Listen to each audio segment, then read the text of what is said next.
Placé au centre de la recherche technologique et biologique de Jurassic Park, mais présent que dans une seule scène de quelques minutes, le Dr Henry Wu est devenu l'un des personnages principaux de Jurassic World.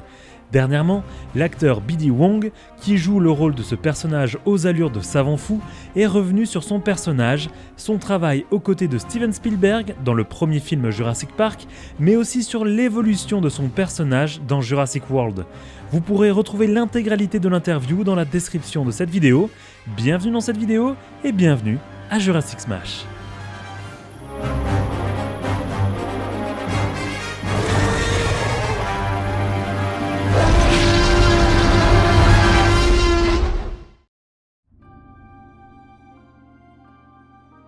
C'est dans les colonnes de Vulture que B.D. Wong s'est confié sur son personnage du Dr Henry Wu, généticien de Jurassic Park et Jurassic World.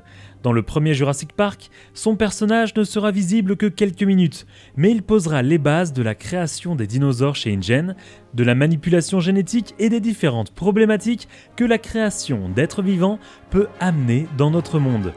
Pour ce second rôle, mais néanmoins très important, c'est l'acteur de théâtre B.D. Wong qui a été sélectionné par Steven Spielberg pour ce rôle.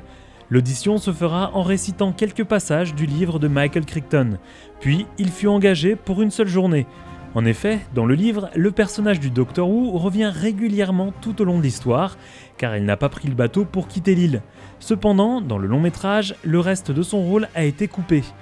B.D. Wong explique dans l'interview qu'il a eu beaucoup de théories sur les raisons de ce choix et elles ne sont pas très agréables. Elles ont trait au racisme et à ce qui a de la valeur pour un film. À cette époque, il considère que la diversité n'était pas un sujet qui était mis sur le devant de la scène, mais il accepta le rôle et il était ravi de le faire. Steven Spielberg l'a alors présenté aux acteurs et B.D. Wong affirme que le réalisateur a été merveilleux avec lui, le mettant le plus à l'aise possible. La journée de tournage commence donc. B.D. Wong se souvient que tout avait l'air si réel. À l'époque, l'acteur sort du théâtre et n'a pas beaucoup d'expérience sur des tournages de grosses productions. Le Vélociraptor et l'éclosion du Raptor étaient des choses réelles qui se déroulaient sous leurs yeux, par opposition aux images de synthèse. Il nous dit « C'était incroyable de regarder ce que je percevais comme des étudiants en art, terrifiés. Ces jeunes marionnettistes, chacun d'entre eux était responsable d'une partie du mouvement du Vélociraptor. Ils étaient tous vêtus d'un col roulé noir et un câble passé sous le plateau ou, dans un plan, sous le bras de Sam Neill, donc du Dr Grant, lorsqu'il tenait le Vélociraptor en mouvement. Et Spielberg était très précis sur la façon dont il voulait que le dinosaure bouge.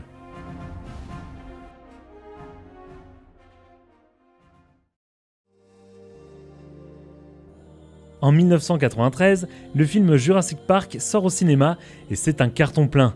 Le jeune acteur va connaître un changement de carrière avec plusieurs rôles ou second rôles clés, comme dans All American Girl, Oz ou encore Mulan. Cependant, après Le Monde Perdu en 1997 et Jurassic Park 3 en 2001, le Dr Henry Wu, à la base de la création et de la conception des dinosaures du parc, n'a jamais refait d'apparition. Lors d'un échange avec un ami, ce dernier dit à l'acteur B.D. Wong « Tu sais, ils n'ont pas fait attention à ce qui est arrivé à ce personnage, en parlant du Dr Wu. Ils ne l'ont pas résolu, ils n'ont pas vraiment terminé l'histoire comme ils l'ont fait dans le livre. » En effet, dans le livre, le Dr Wu se fait attaquer par un Vélociraptor et le personnage mourra. B.D. Wong acquiesça, il pensait que les producteurs et que les scénaristes ne s'étaient pas vraiment souciés de son personnage, pourtant si important. Était-il mort comme dans le livre? Avait-il réussi à prendre le bateau et à quitter l'île? Il a pendant quelques temps été frustré de voir tout ce potentiel autour du Dr Henry Wu simplement disparaître jusqu'en 2015.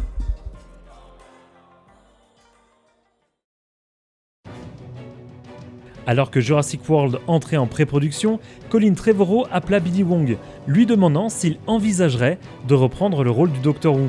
L'acteur aima plaisanter avec le nouveau réalisateur de la franchise Jurassic World sur le fait que Colin Trevorrow cherchait des personnages de la première trilogie qui n'avaient pas été tués. Et bingo, le Dr Henry Wu revint sur le devant de la scène, avec une histoire et un arc scénaristique dédié à ce personnage qui évolua au fil du temps. B.D. Wong explique que le Dr Henry Wu de Jurassic Park est un personnage très fier, idéaliste et avant-gardiste. Il garde ce même ton dans Jurassic World, bien qu'il commence à entrer dans la machine de la commercialisation, notamment avec l'Indominus Rex. Puis il devient un petit peu un savant fou dans Jurassic World Fallen Kingdom. Dans Dominion, l'acteur nous donne quelques informations sur la dernière évolution de son personnage, il nous dit: il est battu par le système. Il se retrouve incroyablement piégé par le mécanisme de commercialisation et d'avidité qui l'entoure. Pourtant, il continue de penser que sa technologie est précieuse pour la race humaine et qu'il veut vraiment en faire quelque chose de bien. Les gens aiment dire qu'il est mauvais et terrible, et cela me fait mal au cœur. Je le trouve plutôt noble, vulnérable et injustement vilipendé parce qu'il a commencé par être quelqu'un de très attentionné. Les dinosaures n'étaient qu'une sorte de tremplin vers toutes ces choses qui pouvaient être faites avec la technologie pour l'humanité. Puis ça a terriblement mal tourné et ça n'a fait qu'empirer. C'est assez émouvant pour moi, tout son parcours. Des propos intéressants puisqu'ils sous-entendent plusieurs éléments. Le premier, celui que Henry Wu, qui a perdu son grade de docteur dans Fallen Kingdom, se sent battu par le système et piégé. Cela explique peut-être la mine abattue du personnage que l'on retrouve dans le trailer de Dominion. Second point, je ne sais pas ce que vous en pensez, mais je sens que le personnage pourrait devenir un gentil dans l'univers. Comme je vous le disais dans ma vidéo sur l'analyse du trailer, une image montre un gène lié au cancer. Si sa technologie est précieuse pour la race humaine, il se pourrait donc que la manipulation génétique à la base de Jurassic Park puisse aider les humains. À voir comment cela est amené dans le film.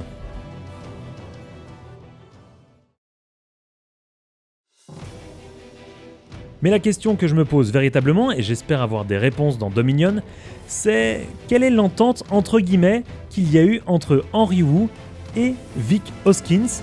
On peut le découvrir notamment à la fin de Jurassic World où il y a a priori eu un partenariat ou un contrat entre les deux hommes. J'ai vraiment hâte de voir ce qu'il sous-entend là-dedans car tout ça est quand même lié à la création de l'Indominus Rex et de l'Indoraptor d'en faire des armes. Il y avait peut-être une commande de la part de Vic Hoskins de créer des dinosaures comme des armes et c'est le docteur Henry Wu qui a répondu entre guillemets à l'appel d'offres. Moi j'ai hâte en tout cas de découvrir le fin mot de cette histoire. L'autre évolution du personnage du docteur Henry Wu est son style vestimentaire. Dans Jurassic World, il possède une belle veste, un col roulé, des cheveux bien coiffés, ce qui contraste avec son personnage de Jurassic Park. L'acteur nous dit: je me souviens avoir pensé que ma coupe de cheveux dans le film original était terrible. Genre, oh mon dieu, à quoi je pensais? Pourquoi je fais ce film avec cette coupe de cheveux? Je n'ai pas vraiment de regrets quant à mon apparence, même si j'ai une relation constante d'amour-haine, et surtout de haine, avec cette chose appelée blouse blanche de laboratoire. L'acteur avoue que cette haine est due à son trop grand nombre de rôles de médecin. Voilà pourquoi le docteur Henry Wu ne porte pas de blouse blanche dans Jurassic World. Daniel Orlandi, le costumier de Jurassic World, a soutenu l'acteur dans ce choix. D'ailleurs, les blouses blanches basiques ont été remplacées par des blouses gris acier, permettant de toujours donner l'impression d'un environnement stérile en apportant un côté un peu plus classe. La dernière question posée à Billy Wong concerne son dinosaure préféré. Après avoir affirmé que, avec son personnage, ce sont tous un peu ses bébés, il affirme beaucoup aimer Blue dans Jurassic World. Blue est vraiment considéré comme un personnage dans le film, dit-il, avec un nom et une identité. Et nous sommes investis dans le bien-être de Blue, dans ses décisions et dans le monde vulnérable auquel elle est confrontée. Pour terminer, Billy Wong donne plus d'informations sur la vision de son personnage dans Dominion. Il nous dit: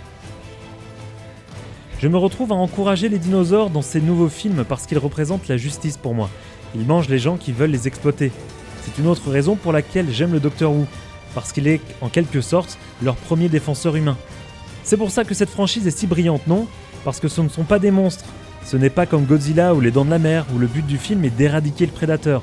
Le dinosaure est un spectateur innocent dans l'équation humaine, et les humains se démènent pour essayer de négocier les dégâts qu'ils ont eux-mêmes causés. Et les dinosaures font juste ce qui font d'eux des dinosaures. Ils sont complètement innocents. Il y a quelque chose de plutôt écologique dans ce que nous ressentons pour ces dinosaures. Nous ne voulons pas qu'on leur fasse du mal, nous voulons juste les apprécier.